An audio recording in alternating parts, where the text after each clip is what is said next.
que ver como apoyatura a la temática del año, que este año es Eros y Tánatos, una polémica en psicoanálisis, y María Laura Méndez, bueno, es doctora en antropología, todos la conocen, la queremos, estamos contentísimos de que esté con nosotros, y bueno, está trabajando esta temática desde la perspectiva espinociana, ya dio 2 clases, y tenemos la tercera que es hoy, y la cuarta que es el tercer viernes de septiembre, que va a ser la última. Así que, bueno, no sé, Tami, ¿querés decir algo en relación a-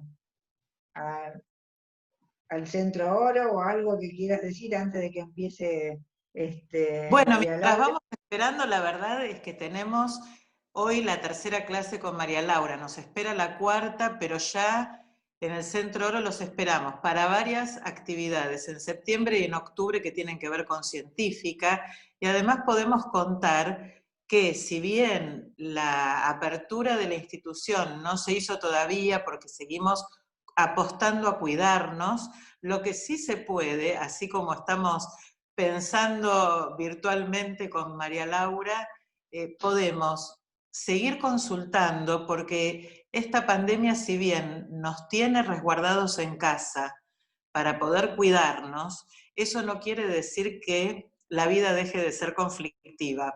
Para nada. Creo que todos podrían coincidir en que a la conflictiva habitual se agregó la preocupación por la pandemia, por estar todos en casa, por repartir espacios, tiempos para la convivencia, digamos, de los que están en un mismo lugar, y también la dificultad de los que no tienen que convivir con nadie y estar solos. Entonces, desde el Centro Oro, además de que tenemos un 0800 que después vamos a proponer desde las redes, divulgar para que llamen para asistencia gratuita a quienes estén angustiados, también estamos atendiendo las consultas, y la única diferencia es que nos vemos así, de un modo entre pantallas, pero que para las angustias que estamos viviendo sigue siendo eficaz escucharnos y hablar con otros. Y esto se puede hacer. Así que eso es lo que queremos desde el Centro Oro comentarles a todos, que tengan en cuenta en estos tiempos. Bueno, gracias, Tami. Además me parece que lo que vamos a trabajar hoy con vos, María Laura, va en línea con todo esto. Así que dale, me dijeron que está saliendo muy bien por Facebook y por Zoom, así que comintiamos. Te doy la palabra, María Laura. Perfecto. Bueno, muchas gracias como siempre, gracias por el Centro Oro, por el espacio, gracias por podernos ver por lo menos, aunque sea así, en cuadraditos, pero es una alegría volver a estar acá en este espacio. Esta vez ustedes habían propuesto los temas a partir de las preguntas, a partir de lo que habían surgido el otro día en el intercambio, que siempre es muy interesante. Así que yo voy a tratar de desarrollarlo, ¿no? A ver, vamos a tratar de pensarlo entre todos, digamos. Es 2 conceptos que son muy importantes, centrales en la obra de Spinoza, fundamentalmente el de la univocidad, que fue lo que me pidieron que aclarara el concepto de univocidad. O sea que aclarar el concepto de univocidad es como meterse prácticamente en un punto central de la obra de Spinoza, ¿no? Así que, bueno, trataremos de hacerlo lo mejor posible, y a partir de ahí las preguntas que las vamos a ir no contestando exactamente, sino intercambiando después. Y lo mismo querían también, o estaban inquietos en función de cómo pensaba Spinoza las relaciones de poder. Son 2 puntos interesantes. Podríamos casi decir que la univocidad abarca toda la obra de Spinoza, y la univocidad sería como un punto de partida de su sistema de pensamiento, ¿no? Esto es interesante para pensar en relación a la filosofía o en relación a cualquier disciplina, que siempre va a haber un punto de partida para poder desarrollar las ideas que se quieren desarrollar. Este punto de partida en última instancia siempre es un supuesto, ¿no? Quiere decir que es un supuesto. Y eso es eso, quiere decir que no podemos pensar que esto tiene una existencia más que en términos conceptuales. Esto trae problemas, ¿no? Porque estamos un poco confundidos, fundamentalmente en relación a la época clásica y a la modernidad, y creemos que los conceptos existen fuera de los conceptos. A ver si queda claro lo que quiero decir. Un concepto no tiene más existencia que el concepto. Dicho en términos de Deleuze Guattari, es un incorporal. Por supuesto, este incorporal afecta a los cuerpos. Pero si pensamos que el concepto existe o que remite directamente a algo que existe, como si fuera real, este término es complejo, ya lo sé, por eso lo pongo entre comillas, porque también tiene muchas perspectivas para pensar lo real, estamos cayendo en una especie de reificación del concepto, ¿no? El concepto es fundamentalmente un punto de partida para pensar. Y en ese sentido, Spinoza va a pensar su concepto central, que es la naturaleza. Y la naturaleza ofrece esta ambigüedad, que él la llama justamente a esta univocidad de punto de partida. ¿Por qué es la ambigüedad? Porque por un lado está hablando de que la naturaleza es todo lo que existe, absolutamente todo lo que existe, nada podría estar fuera de la naturaleza, todo lo que existe es expresión de la naturaleza. Y acá nos trae un problema, ¿no? Ya lo vimos. La palabra expresión remite a una sincronía de alguna manera, porque es la naturaleza que se expresa permanentemente, o sea que se está expresando. Si no fuera porque se está expresando, no estaríamos acá. Entonces, esto nos trae un problema en relación a la temporalidad clásica, ¿no? A cómo se pensó la temporalidad clásica. La temporalidad clásica pensaba en relación a cómo se representa en realidad la eternidad, ¿no? La eternidad se representa como algo estático, como algo que es siempre igual. Lo eterno es siempre igual. Bueno, ahí ya tenemos un problema, porque en Spinoza nada es siempre igual, sino que todo está en realidad en movimiento y por lo tanto en transformación. O sea que la naturaleza, no, por eso es la idea de que es una expresión ahora. No, por eso es el concepto, yo les decía la vez pasada, creo, de infinito actual del siglo XVII. Este infinito actual no es que remite a un infinito, que nosotros lo pensamos como muy lejano, digamos, sino que el infinito es ahora, es en este instante, a partir de todas las expresiones de la naturaleza, que es de todo lo que existe. Esta le trae a Spinoza varios problemas, ¿no? Uno de los problemas fundamentales es decir, hay una sola sustancia. Ya lo vimos, en contraposición a las tres sustancias de Descartes. Esta idea de sustancia también dijimos que es una manera de decirlo, una manera de nombrarlo del siglo XVII, que no sería nuestra manera de nombrar. Acá me parece que es muy importante entender esto, que esto es ponerle un nombre a algo, y ponerle un nombre a algo siempre tiene que ver con un contexto. Nombrar tiene que ver con unas relaciones que se dan en el contexto. Por lo que, volviendo a esta idea de Spinoza, llamar entonces sustancia y decir la naturaleza tiene una sola sustancia, remite al concepto de sustancia del siglo XVII. Y el concepto de sustancia del siglo XVII no varió del concepto clásico de sustancia. Al concepto, me lo habían preguntado el otro día y creo que lo respondimos, al concepto ilemórfico de Aristóteles. O sea que es el encuentro de una materia con una forma. Eso es la sustancia. Hoy no podríamos decir lo mismo, ¿no? Hoy tendríamos que hablar directamente de materia, con una concepción muy diferente de la materia de la que se tenía en el siglo XVII. De alguna manera Spinoza podría ser que se reinterpretara esta idea de sustancia única en perspectivas de lo que hoy la física considera que es la materia, que es materia-energía, ¿no? Como la doble manifestación de la materia, como onda, como corpúsculo. Pero es siempre la misma materia, energía. Y la materia de por sí está informada. Informada, con toda la complejidad que significa este concepto de estar informado. Muy bien. Spinoza esto no podía decirlo así. En el siglo XVII no existen estos términos, y uno habla en los términos que tienen el contexto, obviamente. Entonces, se le ocurre esta compleja idea de la univocidad, porque está poniendo en relación algo que para el pensamiento clásico y para la metafísica eran incompatibles, que es la idea de la multiplicidad, pero en una sola sustancia. ¿Por qué es compleja esta cuestión? Por dos razones. La primera, fundamental, es que se está oponiendo Spinoza totalmente a la idea de ser con mayúscula y la idea de lo uno. Toda la disputa, digamos, de la filosofía entre si el ser es anterior a lo uno o lo uno es anterior al ser, que a Spinoza no le interesa esa disputa, quedemos claros, no le interesa esa disputa, porque esa disputa va a estar hablando del ser como lo único, como único, como uno, como uno. Para remitirlo de alguna manera que entendamos, estamos pensando en el uno matemático, un uno matemático. Pero claro, este ser o este uno es una totalidad. Acá también quiero hacer hincapié en esto, ¿no? Este uno es total, abarca todo, es totalidad.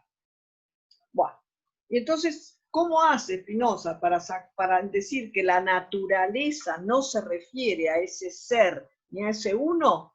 Bueno, dice, es la naturaleza. En vez de poner 0,1, pone la naturaleza como punto de partida, pensando que de la naturaleza no podemos dudar porque es todo lo que existe. Absolutamente abarca todo lo que existe. Pero esas únicas sustancias de la naturaleza se manifiesta o se expresa en multiplicidad de formas. O sea, que ese uno encierra la multiplicidad. Y ahí está la complejidad del concepto de la univocidad. Porque la univocidad entonces no es lo uno, sería una univocidad muy compleja porque se expresa en términos de multiplicidad. Tanto que todo lo que existe obviamente es una multiplicidad inabarcable, es una multiplicidad infinita y mucho más es infinita para nuestro pensamiento. Entonces, volvemos otra vez, la univocidad es un término complejo, es un término confuso y hasta paradójico, porque daría la idea de que es lo uno, porque habla de univocidad, pero esa univocidad encierra en sí la multiplicidad. La multiplicidad que van a ser las formas de expresión de la naturaleza a través de la expresión en distintos atributos, ¿sí?, de lo que existe. Todo lo que existe entonces es naturaleza, ¿no? O sea, la otra cuestión, así bien clara, es no hay ninguna bipolaridad en esta expresión. No hay ni ninguna bipolaridad, ni tampoco hay posibilidades de pensar la idea de que se pueda unificar, ¿no? La multiplicidad no se puede unificar, la multiplicidad no se puede expresar nunca desde lo uno. No hay, es incompatible esta idea, no puede ser. La multiplicidad nunca se reduce a uno. Por lo tanto, ahí está la oposición, ¿no?, de la perspectiva de Spinoza con la filosofía clásica y con la metafísica. No hay posibilidad de que la multiplicidad sea reducida a lo uno. La multiplicidad es multiplicidad permanentemente. Ofrece una dificultad para nuestro pensamiento occidental. ¿Por qué? Porque es irrepresentable. Y ahí hay un límite de lo posible, porque nuestro pensamiento está basado en la representación. Entonces, como esta multiplicidad es irrepresentable, y hay un problema para hablar de la multiplicidad. Para hablar de la multiplicidad, la podemos nombrar, lo podemos decir, pero lo que no podemos es reducirlo a lo uno. No tiene reducción a lo uno y por lo tanto es irrepresentable. Insisto mucho en que es irrepresentable por esto, por la centralidad que tiene la representación en nuestro pensamiento. Es entonces, por un lado, irreductible a lo uno, y de alguna manera, al ser irreductible a lo uno, escapa a los binarismos. Escapa a los binarismos como oposición. Porque lo que va a estar clarísimo en Spinoza no es la oposición, sino la multiplicidad. Y en la multiplicidad no hay oposición. En la multiplicidad no hay oposición. Es decir, no hay oposición binaria. No puede haber oposición binaria. Por ejemplo, vamos a poner un ejemplo. Lo estaba pensando, ¿no? El título del ciclo de ustedes, que de última es bien acorde con la propuesta de Freud, ¿no?, sería la polémica entre Eros y Tánatos. Acá polémica entre Eros y Tánatos está pensada como extremos de una relación, ¿no? Por un lado estaría Eros, por el otro lado estaría Tánatos como opuestos.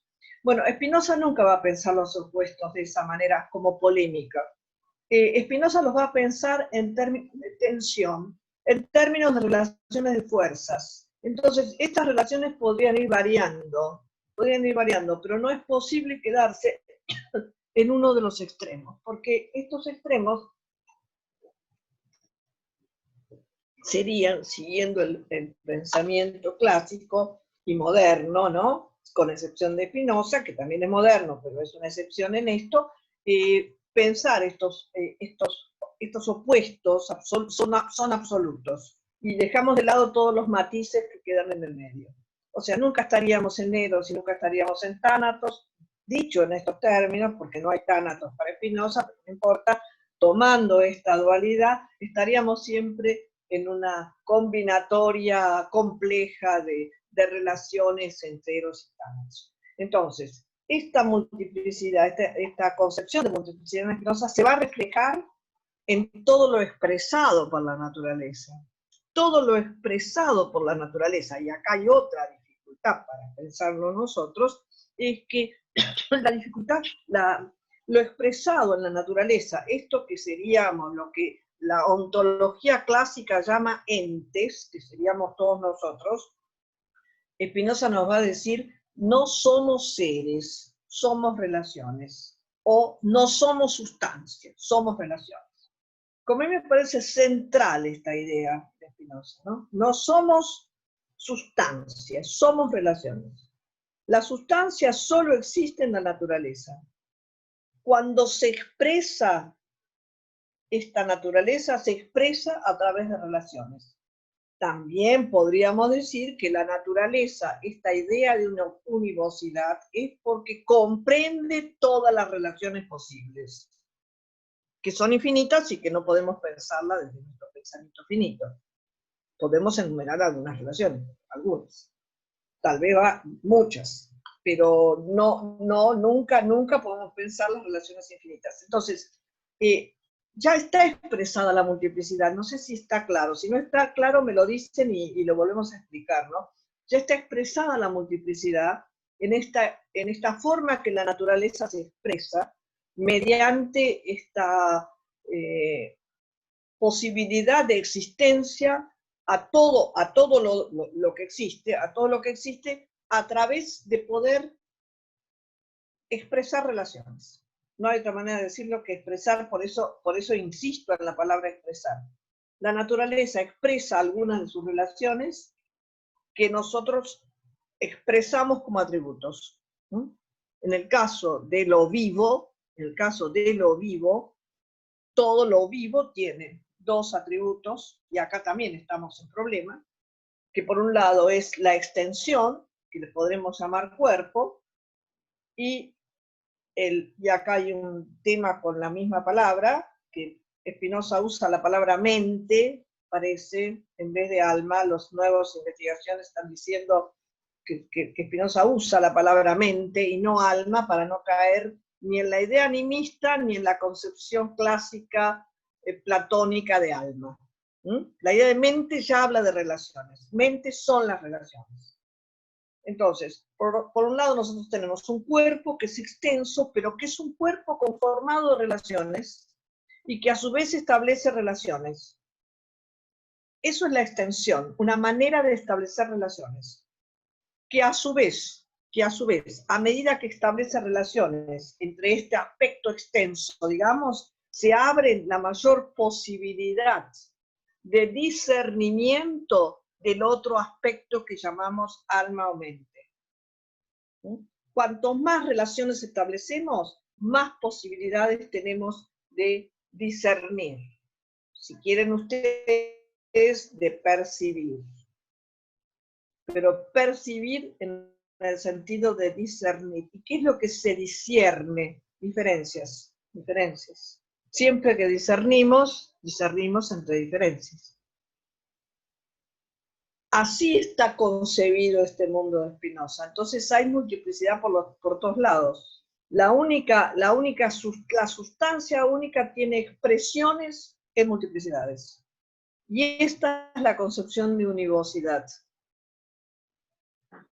Y hay que tener cuidado con este concepto porque en muchos casos queda reducido a la idea de lo uno, idea clásica en el pensamiento fundamentalmente platónico. Pero fíjense la diferencia, ¿no? Porque cuando Spinoza está hablando de relaciones, estas relaciones son siempre, obviamente, en movimiento, o sea, en devenir. No podemos pensar relaciones estáticas. Las relaciones son formas combinatorias, múltiples, permanentes. O sea que a este pensamiento habría que agregarle, ¿no?, la idea del devenir y la idea del movimiento. O sea que nos encontramos con que esta multiplicidad implica diferencia, devenir y movimiento. Sería más o menos lo mismo decirlo y en cualquier orden, ¿no? El devenir es movimiento y el movimiento es obviamente diferencia, si no, no habría movimiento. Entonces, fíjense la gran oposición, ¿no?, del pensamiento de Spinoza. No sé si se entiende, si lo digo más despacio, si lo vuelvo a repetir un poco, ¿no? ¿Qué te parece, Susana? ¿Querés decir algo? Me parece, estoy anotando todo trapo, pero me parece, por lo menos me parece que vos estás tratando de transmitir un pensamiento paradojal, digamos, donde univocidad en realidad es multiplicidad, devenir, diferencia, discernimiento. Digo, tenemos que poder pensar, salir de ese pensamiento más dicotómico para pensar desde la paradoja. Y en ese punto pensaba, cuando pusimos el título de Eros y Tánatos, una polémica, no era tanto una polémica entre Eros y Tánatos, sino una polémica en psicoanálisis acerca de Eros y Tánatos como tensión permanente, digamos. Me parece que vos lo vas acercando, lo que pasa es que por ahí después vas a poder explicar mejor esta idea de que para Spinoza no hay tánatos, digamos, ¿no? Que Sí. me parece que tiene más que ver con eso que con la idea de que Eros y Tánatos sean dos polos. Me parece que eso... Sí, lo que pasa es que en el pensamiento dialéctico clásico son dos polos, ¿no? Claro, pero me parece que por lo menos los psicoanalistas ya no lo pensamos así, pero de todas maneras creo que Spinoza hace una diferenciación, que por ahí está bueno que la vayas desarrollando. Claro, a ver, la cuestión acá hay una pregunta sobre si se puede pensar en el monismo. Monismo en relación a una sola sustancia, en ese sentido. El monismo es en relación a una sola sustancia, pero no a sus expresiones, porque su expresión justamente no tiene que ver con lo uno, tiene que ver con la multiplicidad. Es como es una paradoja para nuestros pensamientos, porque nada impediría, incluso, a ver, vamos a hacer si nosotros pensamos, ustedes piensen que esta naturaleza es Dios, ¿no? El Dios de Spinoza, que es un Dios conceptual, ya lo dijimos otro día, es un concepto de Dios. Este concepto de Dios que se puede llamar naturaleza, o la naturaleza que se puede llamar Dios. La única idea que puede tener que ver con el monismo es una sola sustancia. Esa es una sola sustancia. Porque si hubiera más de una sustancia, entraríamos en problemas de trascendencia. Porque ¿cuál es la sustancia que está por encima de la otra? Entonces, Spinoza hace eso con el pensamiento. Ustedes piensan, está pensando Spinoza, ¿no? Entonces dice, bueno, si yo pienso que hay otra naturaleza, puedo pensar que hay otra naturaleza, pero entonces trascendente respecto de esta naturaleza. ¿Qué es lo que quiere evitar? No hay trascendencia, y esta naturaleza es inmanente y se expresa permanentemente en todo lo que existe. Pero sí, es una, y en ese sentido no es contradictorio este monismo con la multiplicidad de expresiones. Porque que sea una sola sustancia no impide a que tenga multiplicidad de expresiones y multiplicidad de atributos. No impide. Solo que sí es cierto lo que dice Susana, nuestro pensamiento clásico, es decir, a ver, si es uno, no tiene una manifestación múltiple. Sin embargo, uno podría decir desde una perspectiva cristiana, que lo voy a decir en términos del cristianismo, ¿no? O del judío-cristianismo, Dios es único, pero su creación no es única, su creación es múltiple también. O sea, no es muy distinto a eso, pero lo que pasa es que no estamos acostumbrados a pensar en multiplicidad, estamos acostumbrados siempre a pensar a uno, o en relación de uno con uno, que sería el pensamiento de San Agustín, ¿no? La relación de cada una de las criaturas con Dios, uno a uno. Pero si no, también podemos pensar en multiplicidad. O sea, no hay mucha, la cuestión es dónde ponemos no sé si se entiende, pero digo, dónde ponemos la atención de nuestro pensamiento. Si pensamos en términos de multiplicidad, evidentemente no hay ninguna contradicción en relación a que algo que es unívoco, como sería la naturaleza, en el sentido de que tiene una sola sustancia, se exprese de múltiples maneras. Pero la cuestión es dónde se pone después el acento para pensarlo, ¿no?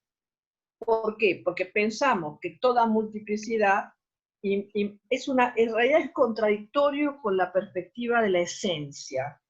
Es contradictorio con la perspectiva de la esencia única, ¿no? En términos de las formas platónicas, es una, la forma de triángulo, de la idea de triángulo es una. Después se manifiesta en múltiples triángulos, pero la idea es uno y todos los triángulos no son triángulos, son apariencias de triángulos. Acá está la dificultad, ¿no? Bueno, Spinoza evidentemente rompe con el platonismo. Esto hay que entenderlo, rompe totalmente con el platonismo. No hay ninguna idea esencial de triángulo. Hay triángulos. Y estos triángulos van a tener ciertas propiedades para que sean triángulos. Efectivamente que Spinoza lo va a trabajar, porque el método que usa es método geométrico, pero no puede pensarse, no hay esencia universal. Al revés, la esencia es singular. Y acá tenemos otro problema, porque en este es otro punto en el que contradice al pensamiento platónico aristotélico. La esencia para Aristóteles es de lo general, y él dice, no, la esencia es singular, porque es un grado de potencia. Y cada uno de nosotros tenemos un grado de potencia. ¿Qué es lo que nos hace estar vivos? Tener ese grado de potencia. Y para complejizar más la cosa, se le ocurre decir que no hay jerarquía en esta expresión. O sea, que esta expresión de multiplicidad, que corresponde a esa idea de univocidad, no tiene jerarquía, tiene una horizontalidad. No hay ninguna forma de expresión que jerárquicamente sea superior a la otra. Cada una tiene para Spinoza todo lo que tiene que tener. No le falta nada. Acá hay un tema fundamental, pero ojo, fíjense, cuando se habla de falta, incluso de falta en ser, que sería la expresión más heideggeriana, tomada después por Lacan, ¿no? Por una parte de Lacan, después ya abandona esta idea. Esto tiene que ver con que no llegamos a ser como la esencia. Si nosotros tenemos una rosa, que es muy linda y todo lo que quieran, pero no es la rosa del mundo de las ideas, no se le acerca porque siempre está lejos de ser la rosa del mundo de las ideas, siempre le va a faltar algo para hacer eso. Entonces hay una concepción de falta en este pensamiento, que no está en Spinoza porque cada uno tiene lo que tiene que tener, ni más ni menos. Y no a nadie le falta nada en su modo de existencia. No es que tampoco le sobre, ni le falta ni le sobre, cada uno tiene lo que tiene que tener.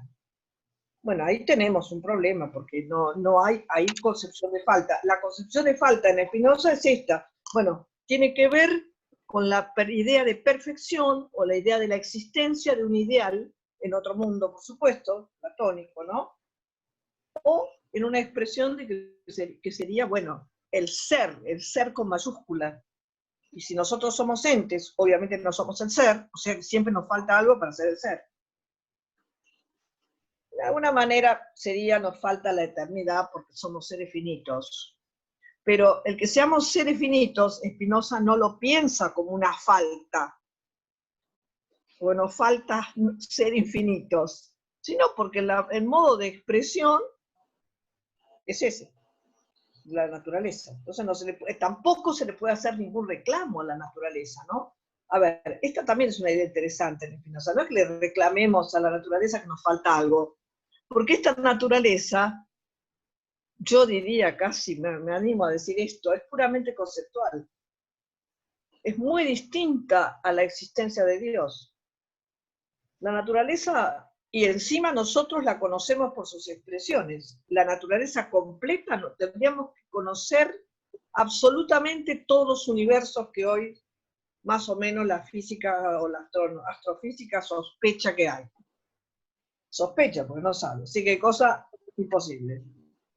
Entonces, no nos falta nada, insisto en esto, no nos falta nada. Estoy hablando, por supuesto, de Spinoza, no nos falta nada. Por lo tanto, no estamos ni completos, ni estamos completos, porque eso no sería la idea de Spinoza. Estamos con lo que necesitamos estar en cada momento. En cada momento, además, en cada momento. A ver, María Laura, acá Gustavo del Chopo dice, Gustavo. podemos pensar entonces la universidad y la universidad, la No, la universidad, universalidad. mira lo que es el inconsciente, la univocidad y el cuerpo siguiendo lo paradójico como el monismo múltiple. Sí, habría que hablar de un monismo con múltiple expresión. Eso sería un monismo, porque es una sola sustancia que se expresa de múltiples maneras. Eso sería una definición rápida para decirlo así. Después toda la complejidad que trae eso, ¿no? Toda la complejidad que trae eso. Pero pensando que lo que expresa son relaciones. Porque acá está la multiplicidad. Pensando que son relaciones. Ustedes piensen, él dice, no somos sustancias, somos relaciones. Pero todos los cuerpos son relaciones, todo. Pues son los planetas también, sí, los planetas también. Todo lo que existe son relaciones. Y no existe fuera de las relaciones. Pero encima estas relaciones están en movimiento de alguna manera, no son siempre las mismas las relaciones. Esto sería la vida misma son relaciones. Acá dice Verónica Blanca Perelli, en Facebook lo dice, rompe con lo ideal y con la idea de normalidad tan vigente hoy en esta pandemia y con la idea de orden. Sí, bueno, claro, sí, por supuesto, sí. Sí, en realidad, bueno, ahí está uno de los problemas, porque a Spinoza también se lo acusaba de que entonces la naturaleza es caótica, y a él parece que no le gustaba la palabra esta de caos, ¿no? En el siglo XVII, hoy la hubiera aceptado, pero en el siglo XVII el caos era el total desorden, y en realidad no, esto es un juego permanente en la naturaleza de composiciones y descomposiciones. Nos componemos con algunas cosas, pero para eso tenemos que descomponer otras. Y él dice, nuestro cuerpo es permanentemente una composición y descomposición. Claro, si un poco se va la mano para un lado, podríamos tener problemas con nuestras relaciones, que es lo que él llama la enfermedad, ¿no? Pero nuestro cuerpo es todo lo existente, es composición y descomposición. Algo descompongo para componerlo y después lo descompongo para componerlo. Entonces, nunca es en términos absolutos esto, es en términos de relaciones. En términos de relaciones. Entonces, sí, en ese sentido, me parece que sí, que se podría decir eso. Bueno, ¿quieren alguna pregunta? Hay 1000 preguntas para esto, porque esto es muy complicado. Fundamentalmente porque no tiene representación y posiblemente porque es muy difícil explicarlo en un ratito. Sí, tampoco pretendemos explicarlo, pretendemos exponerlo, ¿no? Expresarlo en términos de Spinoza y tendríamos que pensarlo en expresarlo lo mejor posible. Lo mejor posible. Que bueno, que también es difícil, porque la expresión es tramposa, y por otro lado, porque la manera como lo dice Spinoza en el siglo XVII no es como la podríamos decir hoy. Siempre chocamos con eso con Spinoza, ¿no? Ya sabemos, esto es un obstáculo, y por otro lado, una gran posibilidad para seguir pensando. Sí, me parece que lo que tiene que quedar claro es que la univocidad no remite a lo uno, remite solo a la única sustancia y a la multiplicidad de expresiones de esa sustancia, pero que no se expresa como sustancia, se expresa como relaciones. Y que habría dos relaciones en lo vivo, la de la extensión, porque todo lo vivo tiene cuerpo, pero a su vez ese cuerpo son relaciones, y lo que él llama el entendimiento, que el entendimiento es, todo lo vivo tiene entendimiento, no nosotros solo, el entendimiento es una manera de discernir. Todo lo vivo discierne, distingue, diferencia, como quieran llamarlo. Todo lo vivo discierne, distingue o diferencia. Y esto lo hace por esa otra parte, digamos, del atributo que es el entendimiento, ¿no? Tenemos cuerpo como extensión y entendimiento. Eso. A ver, yo creo que esto, acá hay una pregunta, pero creo que la podemos después... La damos después esa, exactamente. Pero ahí, te la leo. Dice, me gustaría, es Ivana Moyano, y dice, me gustaría reflexionar sobre estos conceptos y sus consecuencias en la práctica clínica, sobre todo desde el psicoanálisis. Pero bueno, puede llevarnos años, ¿no?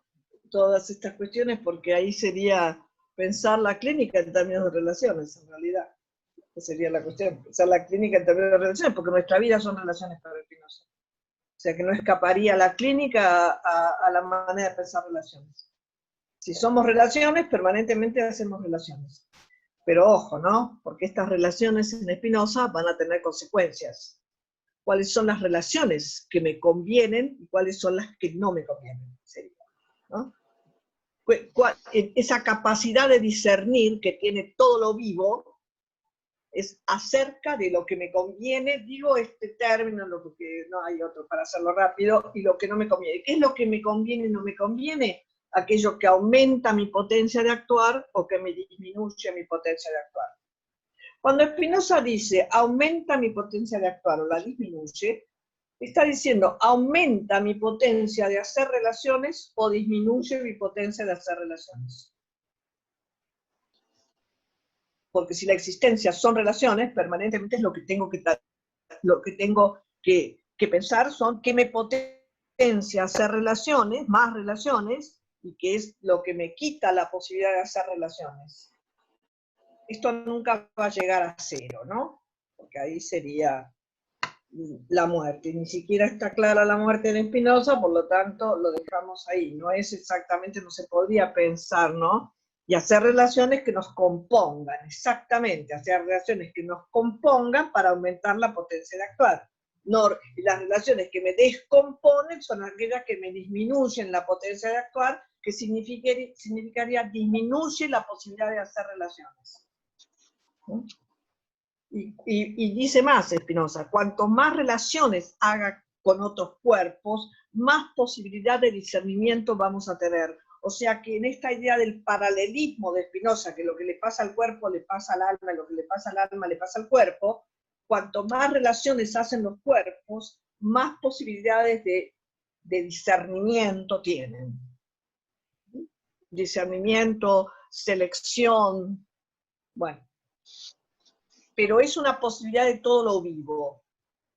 Esto, claro, esto sí que es muy, muy disruptivo, ¿no?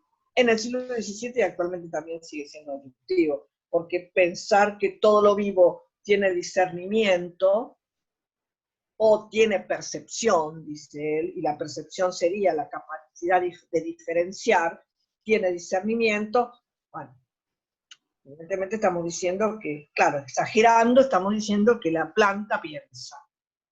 Y entonces inmediatamente aparece, no, ¿cómo va a pensar la planta? Solamente nosotros pensamos.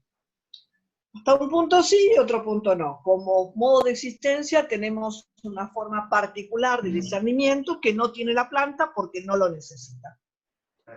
La planta tiene que discernir sobre menos elementos y menos complejos. No sé si serán menos complejos, pero por lo menos nosotros tenemos mayor complejidad porque podemos entrar en más relaciones.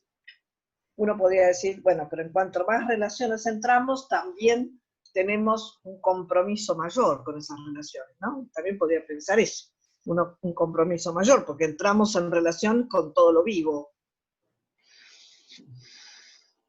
¿Querías decir algo, Susana? No, a ver, te leo acá, alguien dice, Rosario dice, me hace recordar la conmovisión de los mapuches somos parte del todo, la naturaleza, tomamos algo del todo y luego devolveremos al todo lo que hemos tomado, toda la naturaleza relacionada. Perfecto. En realidad todas las cosmovisiones de los pueblos no occidentales tienen que ver con eso. Solo en el occidente se reduce, porque solo en el occidente hemos pensado que somos superiores al resto de lo vivo. Es un pensamiento típicamente occidental, por lo tanto, efectivamente, se piensa que estamos en relación con todo lo vivo. Por eso, antes de matar a un animal, se hace un rito, porque es no se mata de cualquier manera, se puede matar y descomponer algunas relaciones, pero como se sabe, para componer otras, pero esto requiere siempre, y en la mayoría de los pueblos se hace, alguna mediación que tiene que ver con una ritualidad religiosa. Religiosa en el sentido de la idea de la religión como aquello que religa, ¿no? En ese sentido religioso, ¿no? Entonces sí, efectivamente, todas las cosmovisiones de los pueblos no europeos tienen que ver con eso. Fíjense que lo que estamos nosotros es luchando contra un pensamiento, que es el pensamiento clásico griego, que después o metafísico, formó parte después del pensamiento cristiano y después de la filosofía occidental, racionalista por excelencia, ¿no? En donde hay una cosmovisión, porque de cualquier manera es una cosmovisión, que nos pone a nosotros en un lugar de superioridad respecto de lo creado. Y esto está fundamentado en el mito judeo-cristiano de la creación.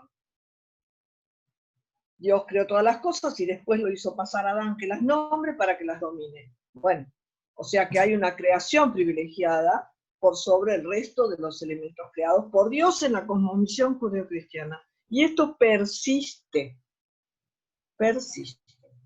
Y nuestra relación con la naturaleza ha sido una relación de destrucción de la naturaleza. Por eso hoy el grito de todos de la ecología en general, para decirlo en términos más conocidos, pero es un grito de los naturalistas, ¿no? De todos los que se dedican a las ciencias de la naturaleza. Estamos destruyendo, pero al destruirla nos destruimos. Esta es la cuestión. Eso es lo que hay que entender. Nos destruimos nosotros porque no somos aparte de eso, somos parte. Por lo tanto, si talamos un árbol, nos estamos talando nosotros, cuyas consecuencias a veces sabemos y otras veces ignoramos. O sea, pero esto es efectivamente el pensamiento occidental moderno, que no es solo el moderno, también es el clásico y también tiene que ver con la cosmovisión cristiana, ¿no? Que es de dominio, Y pasamos al otro tema que querían hoy, que ustedes me preguntaron, por lo menos, la clase pasada, algunos me preguntaron, ¿cómo son las relaciones de poder en Spinoza? Fíjense que estamos diciendo relaciones, primero, ¿no? Estamos hablando de que nosotros somos relaciones y que no podemos escapar a las relaciones. Si escapamos a las relaciones, estamos escapando a nuestra existencia. La existencia nuestra somos relaciones. No somos sustancias, somos relaciones. Por lo tanto, las relaciones de poder habrá que pensarlas en estos términos en Spinoza en una forma especial de relaciones, pero no fuera de las relaciones. Y Spinoza en esto creo que es muy claro, y también uno podría decir que va variando su pensamiento en relación a las relaciones de poder, va variando su pensamiento, y entramos acá en otro gran capítulo del pensamiento de Spinoza, que es el pensamiento político de Spinoza, que primero se va a, mejor dicho, uno también podría pensar, toda la ética es también política. Lo que pasa es que la ética puede tener muchísimas lecturas muy complejas, porque es muy complejo el texto, y también se puede pensar como un texto político. Pero hay dos textos que son fundamentalmente los textos que él se dedica a la política, que por un lado es el tratado teológico político y después el tratado político. Y hay una variación entre uno y otro, porque sucedió un acontecimiento, ¿no? Sucedió un acontecimiento que cambió la cuestión entre uno y otro, que es que él estaba convencido en un momento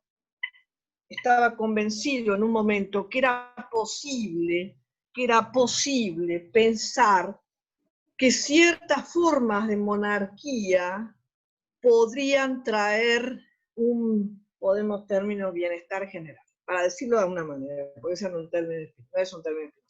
Pero una vez que él militaba con los hermanos de Witt, que en realidad se oponían a la monarquía y querían crear un Estado liberal, sin que tenga la connotación liberal que tiene hoy, ¿no? Porque el liberalismo como forma política todavía no está instalada en el siglo XVII. Así que la idea de liberal no es la idea que tenemos hoy. Bueno, pero como a estos hermanos de Witt los matan, y él sabe muy bien que a partir de ahí lo van a perseguir, por eso cada vez está más alejado de incluso cambia de ciudad, etcétera, porque tiene miedo de la persecución política, entonces va a escribir el tratado político. Y hay cierta diferencia entre el tratado teológico político, insisto, y el político. De cualquier manera, ya en el tratado teológico político, sobre todo en los últimos capítulos, hay un cuestionamiento, pero un serio cuestionamiento, a la idea hobbesiana del peligro del deseo, ¿no? La idea de Hobbes por excelencia es hay que reprimir el deseo, porque el deseo es desear todo, y todos desean todo, por lo tanto hay que reprimir ese deseo. La única forma de reprimir el deseo es mediante un estado fuerte, que es después su creación, ¿no? La creación de Hobbes en el Leviatán, y Spinoza ya en el Tratado Teológico Político piensa cómo es posible que se pueda pensar en relación el Estado basado en la idea de que yo entrego mi voluntad. Y esto para Spinoza parece que es una especie de aberración, ¿no? Es imposible entregar la voluntad porque es como entregar la existencia. En otros términos, es imposible que entreguemos el deseo para que otro maneje nuestro deseo. Tengan en cuenta que para Hobbes lo que hace el Estado es reprimir el deseo, ¿no? Son los dos términos, los dos conceptos que inventa Hobbes, deseo y represión. Bueno, esto para Spinoza es, diríamos así rápidamente, lo más impolítico que existe. Porque justamente para Spinoza la relación es, cuanto más relaciones tienen estos cuerpos, más posibilidad de discernimiento tenemos, o sea, mayor posibilidad de creación de ideas adecuadas que me permitan trabajar colectivamente. Pero hay otro punto de partida diferente en Spinoza respecto de Hobbes. Hobbes pensaba la sociedad en relación a que cada individuo nace como individuo, se juntan, hacen un contrato, forman una sociedad. En Spinoza es al revés. En Spinoza nacemos, ya lo dijimos, pero lo repetimos, nacemos necesariamente en algún colectivo, en alguna multiplicidad, en algún grupo. El nombre es lo de menos, pero nunca podríamos existir si no estuviéramos incluidos en esa multiplicidad llamada como fuere, que a partir de ahí nos vamos a individuar. La individuación en Spinoza es compleja porque no es una individuación nunca absoluta, porque si la idea es que nos relacionamos con otros y nos estamos componiendo y descomponiendo permanentemente con otros, nunca esta individuación es absoluta.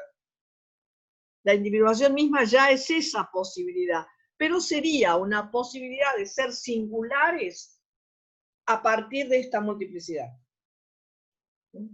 Por lo tanto, después, el problema que se plantea después es qué se hace cuando ya somos un conjunto, cómo nos manejamos. Y en Spinoza ahí hay, me parece bien claro, dos concepciones del poder, de las cuales hay que distinguirlas. Una es la concepción del poder como potencia, en el sentido de que es todo lo que puedo, y será más importante un Estado cuanto más posibilite o aumenta esa potencia. O sea, cuanto más nos posibilita que podamos todo lo que podamos, todo lo que cada uno pueda en cada momento, por supuesto, ¿no? Cuanto más potencie nuestra potencia, ese será un mejor Estado. Por lo tanto, se dan cuenta que se opone a Hobbes. Hobbes nos reprime la potencia, porque nos reprime el deseo. Y a partir de ahí, obviamente, hay sometimiento, por supuesto, porque nosotros entregamos todo esto, así que, pero después vivimos en paz para Hobbes, ¿no? Después vemos en paz. Para Spinoza esto es imposible, ¿no? Para Spinoza esto es imposible, es al revés. Cuanto un Estado más potencie nuestra potencia, estaremos en mejores condiciones. Pero bueno, ¿cómo hacemos? ¿Cómo hacemos? Porque acá también tenemos un problema, ¿no? En Hobbes era fácil, porque Hobbes lo piensa desde lo uno. La centralidad del Estado es uno, el Leviatán es uno. El Leviatán es uno, por lo tanto ahí el dominio es a partir de una verticalidad. Después lo que hace ese Estado es someter a todos los ciudadanos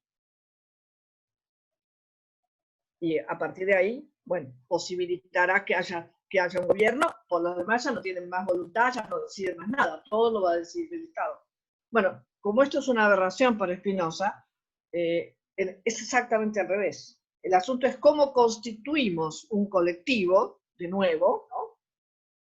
Partimos de un colectivo, pero permanentemente tendremos que hacer algo para constituir colectivos.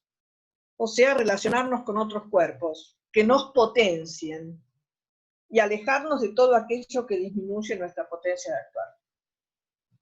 Por lo tanto, la doble perspectiva de poder, de las relaciones de poder en Spinoza es, por un lado, la relación de pensar el poder como dominio. Este es el poder que impotentiza. El poder como dominio impotentiza. Siempre que hay dominio, hay impotentización. El cómo hacer para que haya una forma política que permita potenciarnos, que sería como la otra perspectiva del poder, ¿no? El poder como potencia. Esto se ha dicho mucho, pero lo interesante es entender que este poder como potencia es un poder en el cual se supone que tenemos que aumentar nuestras relaciones para poder tener una práctica de este poder. Aumentando las relaciones, aumento mi potencia. Por supuesto, con los buenos encuentros, ¿no? Aumento mi potencia. Esto es lo que me tiene que posibilitar un Estado, que aumente mi potencia. Es cierto que es una forma política compleja, porque aumente mi potencia quiere decir que yo permanentemente voy a estar cuestionando lo que hacen todos, lo que hacen algunos, ¿no? Bueno, ese es el asunto. Y bueno, para eso es Spinoza la posibilidad que dice él después, al final de su libro, del Tratado Político, pero lo que pasa es que no lo termina el texto, lamentablemente, porque muere, ¿no? Muere escribiendo ese texto, escribiendo el texto sobre el Tratado Político, y justo escribiendo la última parte sobre la democracia. Fíjense. Pero no importa, con lo que dice nos basta. En este Tratado Político va a decir, todas las formas de gobierno que conocemos, la monarquía o las oligarquías, todas las formas monárquicas, no son formas de gobierno, son formas de dominio.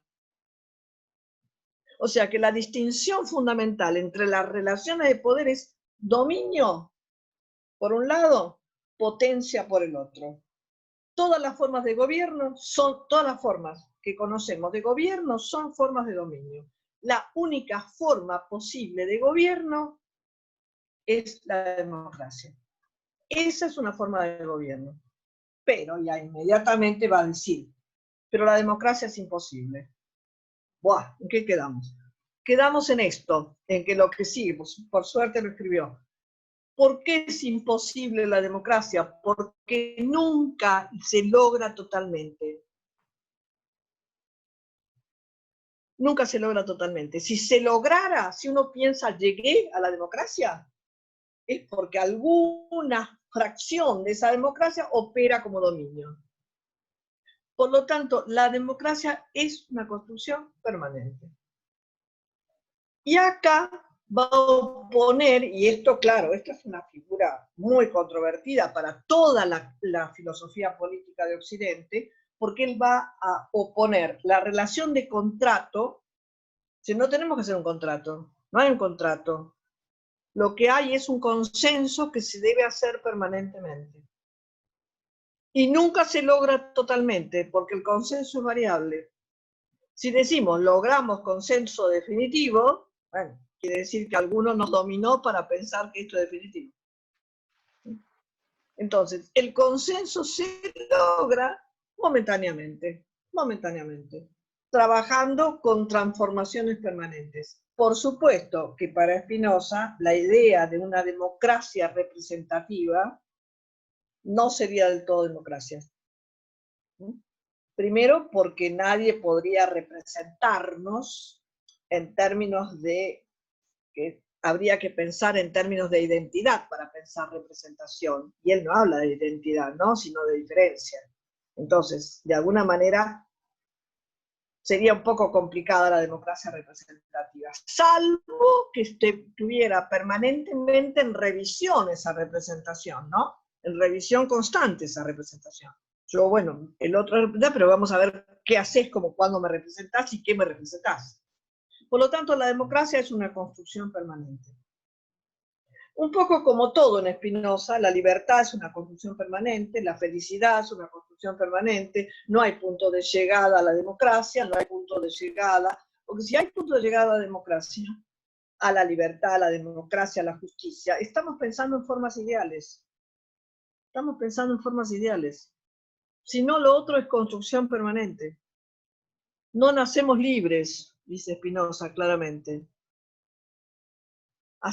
Luchamos para estar libres, pero generalmente nos equivocamos. Si luchamos por nuestra libertad, creyendo que estamos luchando por nuestra libertad, estamos afirmando nuestra esclavitud.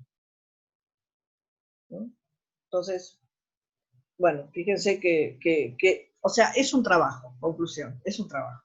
Y las relaciones de poder, por otro lado, en Spinoza, nos atraviesan como todas las relaciones. No podemos escapar a relaciones de poder. Estamos atravesados por relaciones de poder. El asunto es permanentemente, como diría Spinoza, la capacidad de discernimiento siempre va a ser la capacidad de ver por dónde podemos salir de esas relaciones de poder, o sea, de esas relaciones de dominio. Que hay que distinguirlas constantemente, cómo es una relación de dominio, y bueno, es aquella relación que me impide aumentar mi potencia de actuar, o sea, de pensar, o sea, de diferenciar, ¿no? O que me impide establecer relaciones. Bueno, como ven, no es sencillo. Ya sé, siempre se dice lo mismo cuando se explica estas posiciones de Spinoza, esto es utópico. Bueno, no sé. Acá Alejandra Ferrero en Facebook dice, democracia es ficción, podríamos decir. Claro, Trabajo claro. de ficción. Exactamente, exactamente. Es una ficción que nos sirve, es una ficción útil en términos cristianos, es una ficción útil, pero es una ficción en construcción, ¿no? Es una ficción en construcción. Si no, no puede ser democracia, por lo menos para él, ¿no? Por lo menos para él, que es lo último que nos dice, porque con esto Spinoza muere. Diciéndonos esto, la democracia no existe, pero es la única forma de gobierno. Fíjense que es una paradoja, pero eso, ¿por qué? Porque la tenemos que construir permanentemente. Y es muy interesante, cómo a través de consensos, los consensos son provisorios. Los consensos son provisorios. Hoy podemos decir, bueno, damos la clase, fue un poco la hora, pero no importa, hasta tal hora y otro día podemos decir, no, mejor primero empezamos las preguntas y después, y bueno, esos son consensos. No hay definitivos consensos. Los consensos son construcciones. Es una práctica la democracia, conclusión, es una práctica permanente. Que tenemos que hacer en todas, absolutamente en todas las instituciones. Porque la democracia, si no, en Spinoza no está pensada que la democracia viene del Estado. No.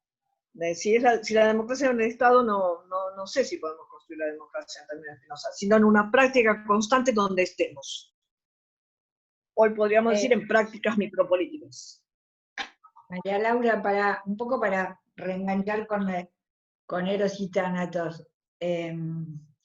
podríamos, si no lo pensamos dualistamente, sino que lo pensamos como multiplicidad, Eros y Tánatos como una cierta multiplicidad en relación a esta potencia, o algo que potencia y despotencia, y sin embargo hay algo que necesitamos ligar. No sé cómo lo Sí, pensarías desde Spinoza. lo que pasa es que ahí hay un problema con los términos, ¿no? Y hay un problema con cómo lo pensó Freud, evidentemente, ¿no? Pero bueno, pero Freud está atrapado en una perspectiva del siglo XIX, principio del XX, fundamentalmente en la perspectiva del siglo XIX. A mí me parece que si lo pienso en términos de oposición, no, no puedo salir de la oposición, ¿no? Si lo pienso en términos de combinación, puede ser. Pero acá hay un problema con la concepción misma de Tánatos, ¿no? Porque en Spinoza nunca la vida persiste, simplemente la capacidad de la vida es la persistencia en la vida. Y no hay nada de la vida, nada vivo, nada vivo que tienda a la muerte o que tienda a la inmovilidad. La vida en realidad quiere permanecer en la vida e insiste en esta permanencia de la vida. Permanencia que no significa inmovilidad, ¿no? Permanencia que significa duración, o sea, en movimiento. Pero no hay nada que pueda pensarse como que quiera volver a una situación estática. Esto es bien una idea de la física clásica, que se pensaba, de la física clásica y de la filosofía clásica, que se pensaba que era más perfecto el motor inmóvil que el movimiento, la forma ideal que la forma aparente. Para eso tengo que salir de este pensamiento, ¿no? Decir, bueno, no hay posibilidad de pensar que quiero volver a lo inerte. Entonces no habría ningún instinto de muerte en Spinoza. No se puede pensar, y este es un problema. ¿Pero por qué es un problema? Porque Spinoza solamente, a ver, si nosotros pensamos, ¿qué pasa con la negatividad en Spinoza? No hay negatividad absoluta en Spinoza. Hay aumento o disminución, pero no hay negatividad. Y piensen ustedes que Spinoza es anterior a Hegel, ¿no? Esto tenemos que entenderlo porque justamente el problema es que después Hegel lo aparta un poco a Spinoza porque dentro del esquema del progreso del pensamiento hegeliano, Spinoza no entra. Entonces él va a decir, existe la filosofía y Spinoza, lo dejamos aparte, muy bien. Pero es Hegel el que introduce esta concepción de negatividad en la positividad. No es un pensamiento del siglo XVII. Entonces, en Spinoza no hay negatividad absoluta, hay aumento o disminución de la potencia, hay aumento o disminución de las relaciones, pero no llego a cero de relación, ni a cero de potencia. Entonces no está en Spinoza, efectivamente no existe la negatividad tal como la concebimos después. A ver, no sé si esto se entiende. Yo sé, esto es bastante complejo, pero no, por eso digo que hay que pensar con el siglo XVII y no una cosa que aparece en el XVIII o en el XIX, porque él no estaba vivo, no vivió y no pensó esto. No pensó esto. Pero sí pensó movimiento, devenir y diferencia, que después queda paralizado de nuevo en toda la filosofía occidental, moderna, colonial. De nuevo volvemos a la parálisis. Ya no la del motor inmóvil aristotélico, sino en realidad la parálisis se da como una proyección, digamos, vamos a llegar a ese lugar perfecto. Ya el paraíso no está atrás, sino adelante. Pero la idea es la misma. ¿Cómo lo piensa Hegel? Y a través de este juego de positividad y negatividad, pero en la positividad ya está la negatividad. Y entonces hago una nueva síntesis hasta que al final llego a que lo real y la razón coincidan. Bueno, en Spinoza esto es un imposible. No lo podemos pensar con Spinoza, no existe este pensamiento en Spinoza. No sé si se entiende lo que les quiero decir, pero no se entiende. Entonces no hay nada que quiera volver al estado anterior. No existe esto en el siglo XVII, no se piensa así. No hay posibilidad de volver a ningún estado, hoy la física también, ¿no? No hay ninguna posibilidad de volver al estado anterior.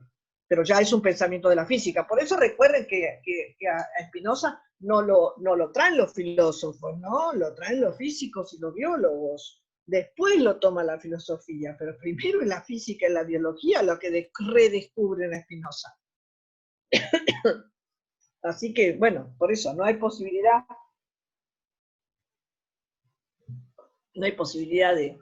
de volver a ningún estado anterior. Esta era una ilusión de la física clásica. Hoy no se puede pensar. Porque nada vuelve al estado anterior, sino que va a otra transformación, pero no al estado anterior. Entonces, en ese sentido, bueno, eso son siempre pensamientos epocales, no se le puede exigir a Freud que haya hecho eso cuando la física decía otra cosa. Pero estamos tan acostumbrados a los cercos del pensamiento, ¿no? Y a pensar tan separadamente que no podemos pensar esto que proviene de un horizonte de la física. No sé si se entiende. Por eso, en ese sentido, Spinoza no se puede pensar en estos términos. En Spinoza siempre hay tensiones irresolubles, porque no hay síntesis, porque no es un pensamiento dialéctico en términos hegelianos, ni tampoco en términos platónicos, ¿no? No hay síntesis posible, hay combinaciones de relaciones, que nunca hacen síntesis. Porque la síntesis siempre supone que es algo que queda como estático, para que otra vez volvamos a empezar. Y en Spinoza esto no puede ser, no existe. Bueno, me gustaría volver a algunas cosas, a ver qué les parece, qué quieren, qué opinan, qué discuten. Ahora sí, tenemos media hora, así que... A ver, acá alguien, Sonia Reale, dice, interesante, me gustó mucho la idea de que la capacidad de discernimiento nos ayuda a ver y salir de las relaciones de dominio, y que la democracia es una práctica. Bueno, muy clara, María Laura. Y son lindas ideas, ¿no? Son lindas ideas. También el asunto es cómo las practicamos. Recuerden ustedes que la filosofía de Spinoza, dice Deleuze, es una filosofía para la vida. O sea, es una filosofía práctica, ¿eh? Así lo dice, así tiene su texto, se llama Spinoza, filosofía práctica, porque es una filosofía para practicarla. Esto que acaba de decir Sonia, ¿no? ¿Cómo hago permanentemente? Bueno, sí, permanentemente me tengo que... ¿Qué me conviene? ¿Hacer esto o hacer lo otro? Siempre tengo que discernir, ¿no?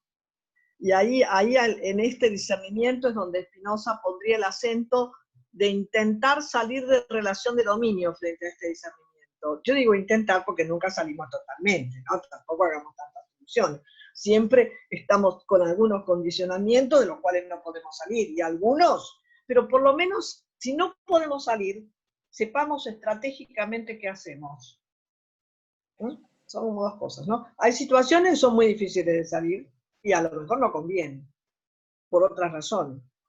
Pero ahí habrá que buscar estratégicamente cómo esto disminuye lo menos posible mi potencia. Pero no se puede dar es singular la situación, singular la situación. Bueno, es una estrategia en la cual tendré que pensar permanentemente estrategias, que no son nunca definitivas, ¿no? Por ahora me sirven. Acá en Facebook dice Elsa de Biase, pide perdón por la pregunta porque no es psicoanalista, lo cual no hay ningún problema. Si el Estado reprime nuestra potencia o nuestros padres lo hacen, si eso es falta, el concepto este de falta que vos decías, y después Marta Lucioni le gustaría que ampliaras el concepto de muerte que no existe en Spinoza, y pregunta Graciela qué lugar ocupa el tánatos o la muerte en Spinoza. Bueno, espera, vamos a empezar por la primera pregunta. No, en realidad, cuando pensemos en Spinoza no hay falta en el sentido de que no nos falta nada. Pero cuando decimos esto, lo estamos también refiriendo a un pensamiento posterior, que es la concepción de, anterior y posterior, la concepción de que la idea es completa, por un lado, del mundo de las ideas, y nunca llegamos, siempre lo intentamos, pero no llegamos, por lo tanto nos falta algo. O la otra concepción, que hay el ser es todo, absolutamente todo, y nosotros no somos seres, somos entes. Y como entes no somos seres, claro, entonces nos falta llegar a ser. ¿Qué nos falta en realidad? ¿Qué sé yo? Uno podría decir, bueno, la eternidad, justamente. No somos eternos, somos finitos. Y somos finitos y las relaciones son finitas y lo que nos rodea es finito, porque todo lo vivo es finito. Podríamos decir entonces lo que no se acepta en esto es la finitud. Pero no porque nos falte la eterna, por eso es pensar que el modelo es lo eterno. Y bueno, somos finitos, sí, somos finitos. Y no, pensar, a ver, no sé cómo decírselo, ¿no? Pero es un posicionamiento. Si yo me pongo como ser finito en relación a lo infinito y me falta ser infinito, pero es una ridiculez pensar eso para Spinoza, no tiene sentido, porque las expresiones de la naturaleza son finitas. Entonces, ¿para qué nos vamos a romper la cabeza en que no somos infinitos? No sé, nos pone en una posición melancólica para Spinoza que no tiene ningún sentido porque nos quita potencia. Esa no tiene ningún sentido esa pregunta, o ese posicionamiento. Si me pienso que hay algo perfecto, claro, si yo no soy perfecta, evidentemente me pongo en un que de por sí me despotencia. Y esto es muy interesante, porque ahí esto Spinoza lo va a pensar en términos de relación de poder cuando dice los poderosos nos quieren tristes.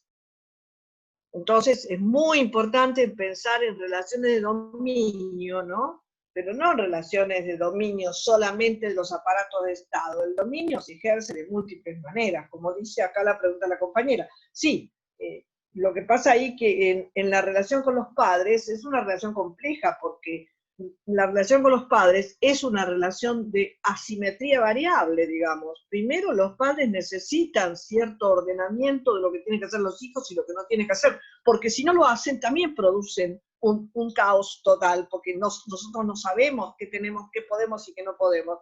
Y eso se va modificando con los años. O sea, se va modificando con los años, esa relación. Y bueno, si eso se siente como relación de dominio, siempre habrá que buscar qué salida tengo. ¿Qué salida tengo? Esa sería la idea de Spinoza, ¿qué salida tengo a esta relación? Y hay algunas veces que no tengo. Y bueno, tendré que buscar tener otros apoyos para poder salir. Que tiene que ver en Spinoza con el discernimiento, ¿no? Primero tengo que diferenciar estas relaciones, en el sentido de cuando siento un dominio que no me permite hacer otra cosa, ¿no?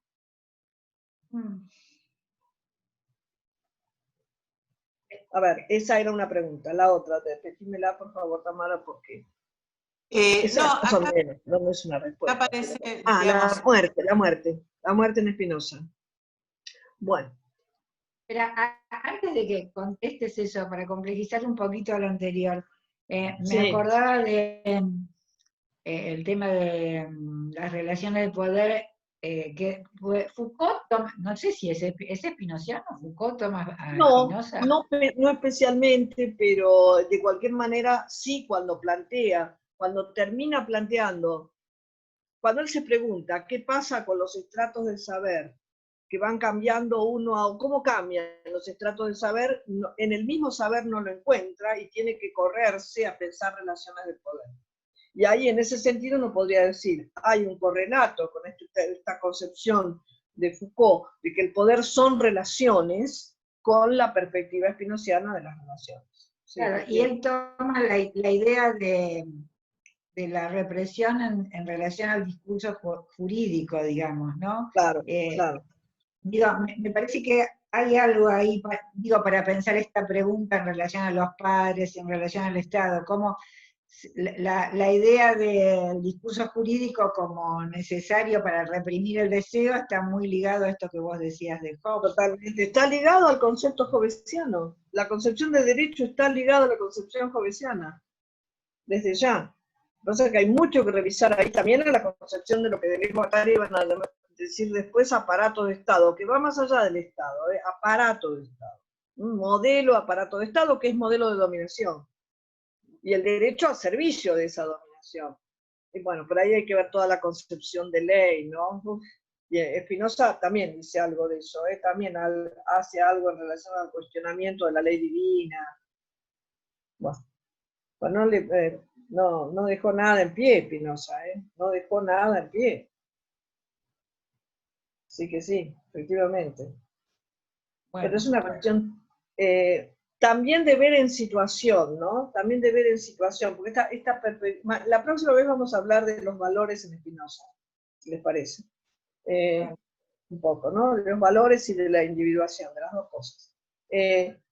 Pero esta idea de que no existen los valores absolutos para Spinoza es complicada, ¿no?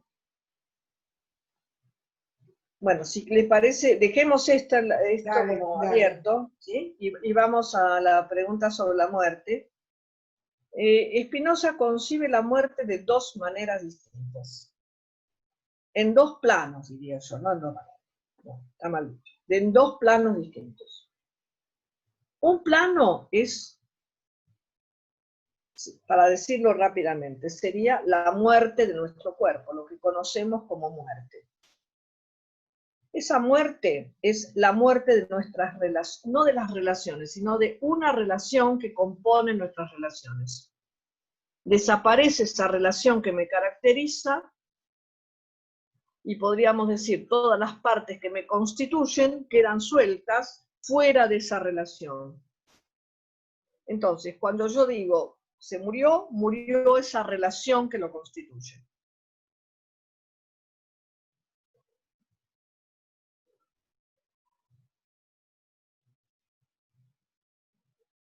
Esa es una muerte. Pero por otro lado, Spinoza nos dice que tenemos que experimentar que somos eternos.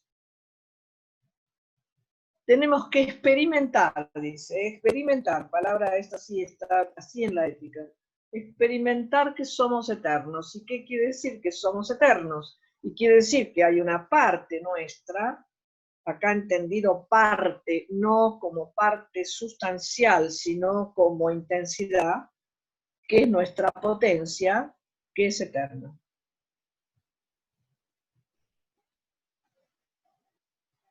¿Qué quiere decir? Quiere decir que ese grado de potencia no muere. Pero fíjense cómo se le ocurre la vuelta que da Spinoza a esto. Spinoza relaciona esta idea de muerte y no muerte, las dos cosas a la vez, con la manera como él piensa el conocimiento.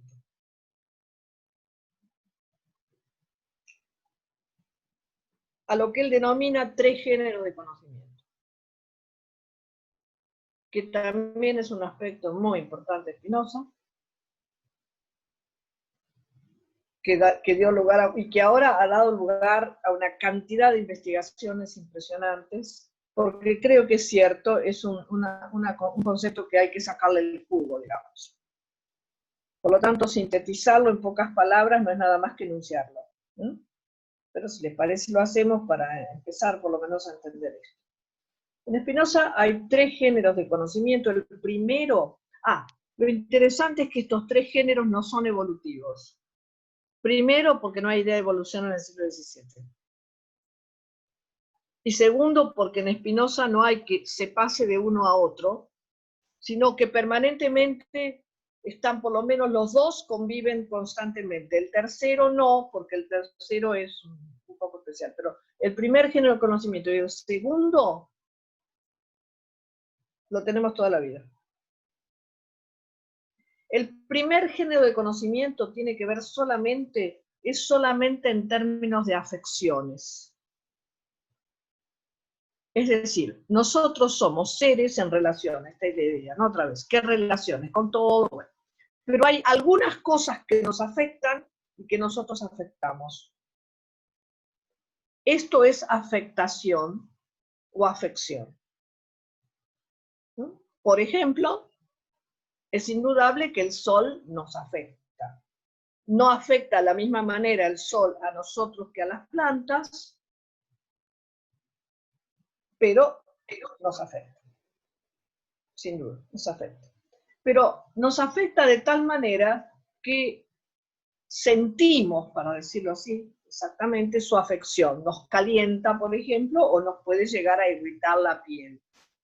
O sea, estas son afecciones o afectaciones directamente en nuestro cuerpo. Yo conozco esto y puedo pasar toda la vida con esto, conociendo esto. Entonces diré, me gusta, no me gusta, bueno, eso es una cuestión de elección.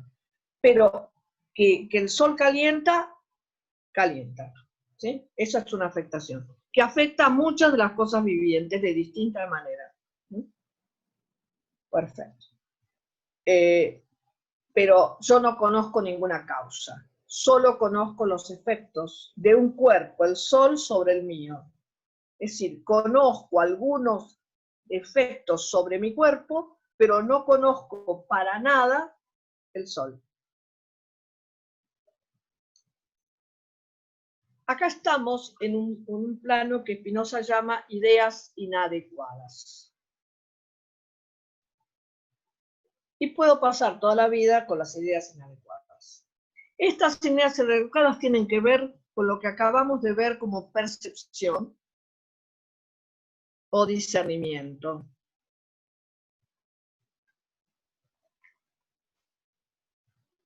Porque puedo diferenciar, ¿no?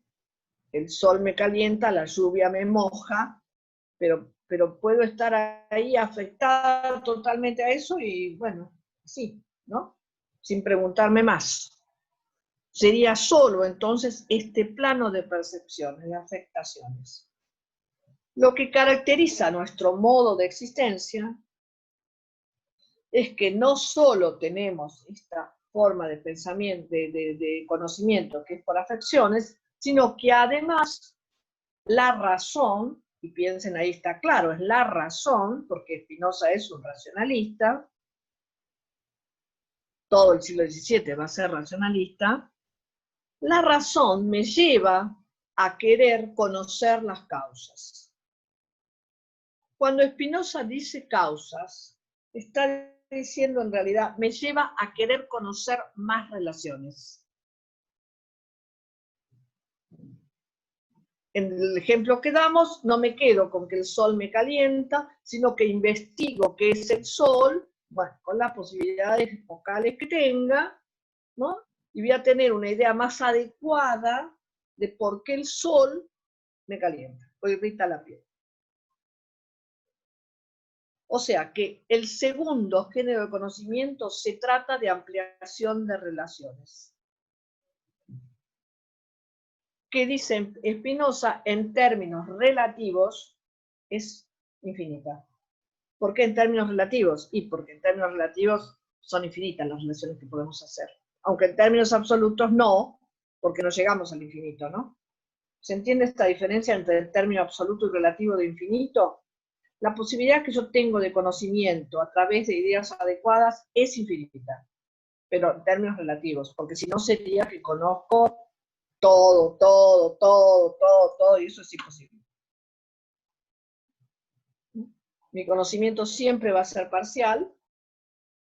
Lo que sí puedo hacer es ampliar esa parcialidad, digamos, ¿no? Ir ampliando esa parcialidad, o sea, ampliando la cantidad de relaciones. A esto Spinoza lo va a llamar ideas adecuadas.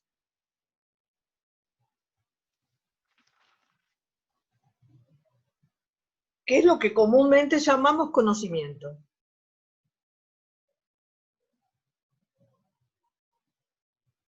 O si quieren, saber. Bueno, no quiero. Pero nunca vamos a ser totalmente ajenos al primer género de conocimiento. Por más que tengamos ideas adecuadas, vamos a seguir teniendo ideas inadecuadas. Se dan cuenta que no es un pasaje, es una simultaneidad.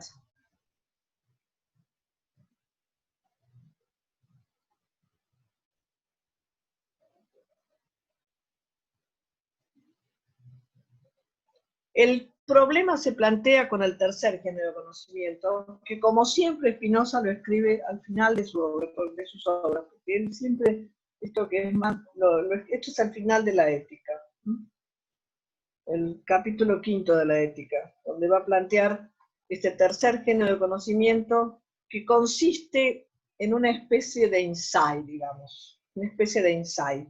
No depende de el conocimiento del segundo género es de alguna manera acumulativo, puede variar, por supuesto, porque depende de qué relaciones elija, pero es acumulativo. Yo puedo llegar a decir, bueno, conozco más sobre tal cosa.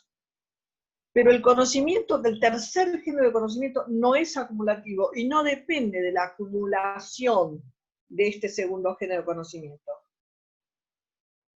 Depende de que en algún momento puedo llegar a tener conocimiento de mi grado de potencia. ¿Qué sería? De mi grado de participación con la naturaleza. Pero es un momento. No es continuo para nada, nunca.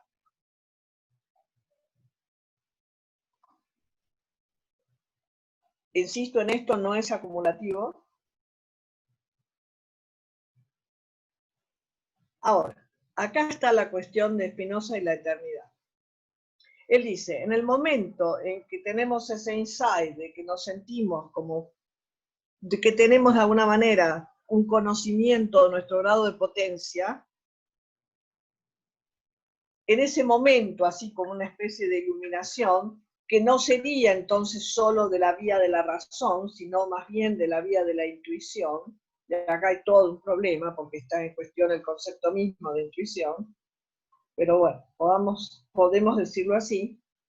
Tengo de alguna manera un momento en donde me siento eterno, porque soy un grado de potencia. Y en ese grado de potencia soy eterno porque la potencia es eterna.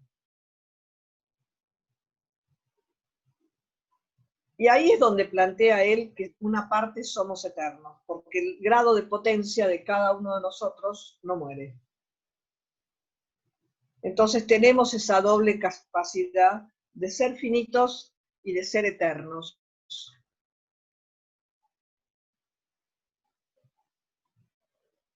Y al propósito, dice él, que usa eterno y no inmortal. Porque inmortal refiere a la oposición con mortal.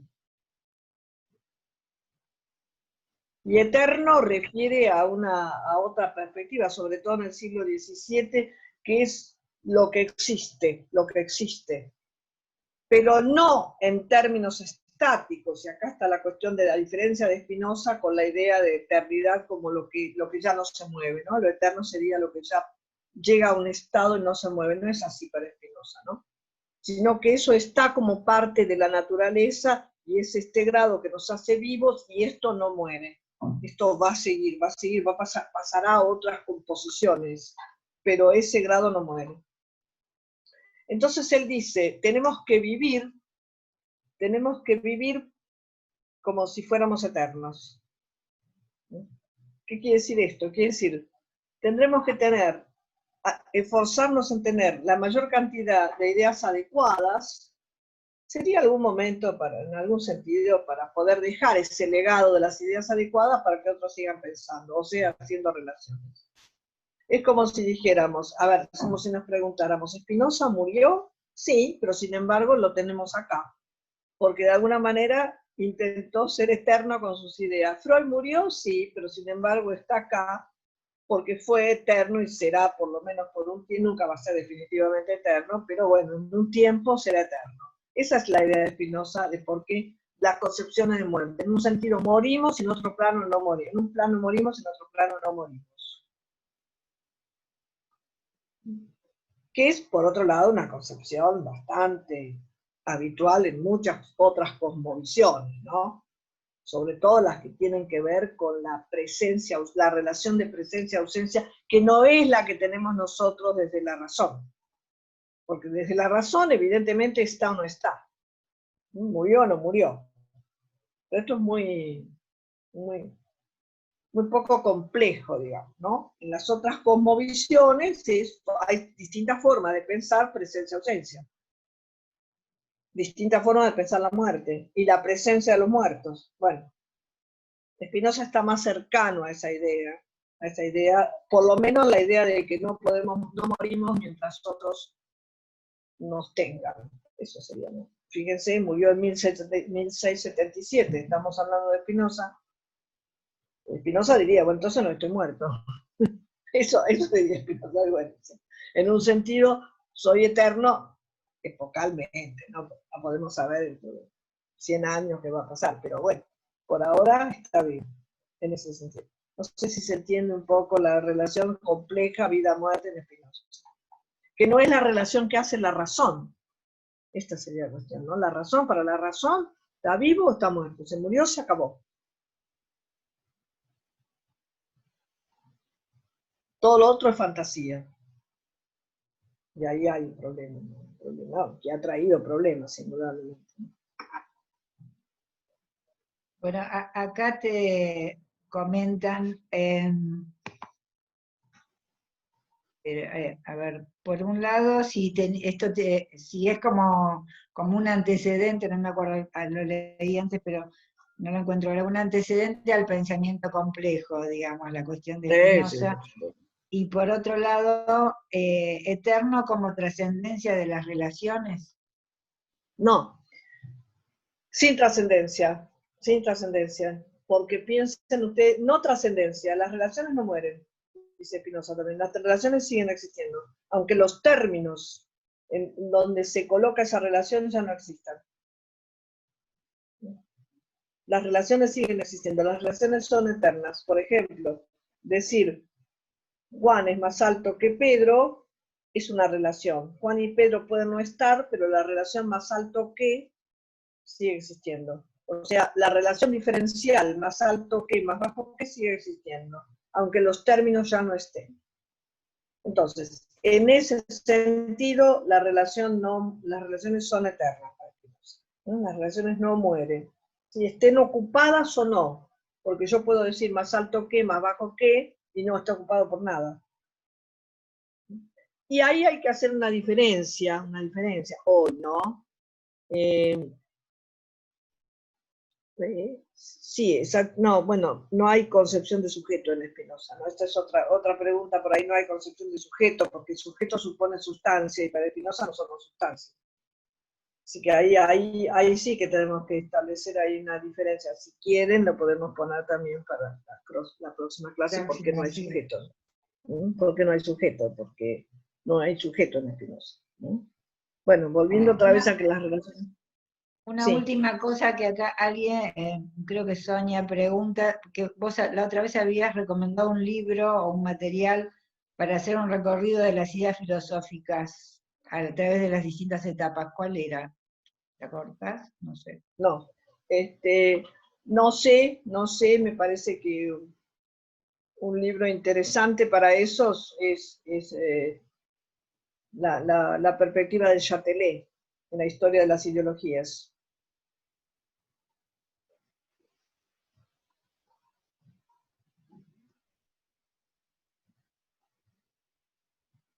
Esa es una posibilidad. Para pensar un poco esto, ¿no? No me acuerdo qué libro dije la otra vez, habría que fijarse, porque por ahí en este momento no me acuerdo. Pero por ahí, si para la próxima se te ocurre, digamos, dar algunos textos para que después la gente siga leyendo, está bueno. Sí, vamos a dar algunos textos, sobre todo de Spinoza, sobre Spinoza. Sí, sobre Spinoza sí, tenemos mucho, hay mucho. De todo lo que hay de la producción sobre Spinoza, no hay mucho traducido al castellano a comparación de todo lo que hay, ¿no? Pero de cualquier manera, con lo que hay, nos basta. Es como lo finito y lo infinito. Con esto ya nos basta, suficiente. Claro. Si no, bueno, María Laura, mil gracias. Gracias a todos por estar, ya estamos en la hora. Quedamos para la última clase, que es el tercer viernes de septiembre, ¿sí? Sí. Bueno, María Laura, beso a todos, gracias. Un beso para todos, que estén muy bien. Gracias, cuídense todos. Todo lo posible. Bueno, chau. Que no se rompan nuestras relaciones, así. Por eso que no se rompan nuestras relaciones, por eso hay que cuidarse, ¿no? Dale, bueno, nos vemos la próxima. Gracias por estar. Nos vemos la próxima. Gracias. Chao.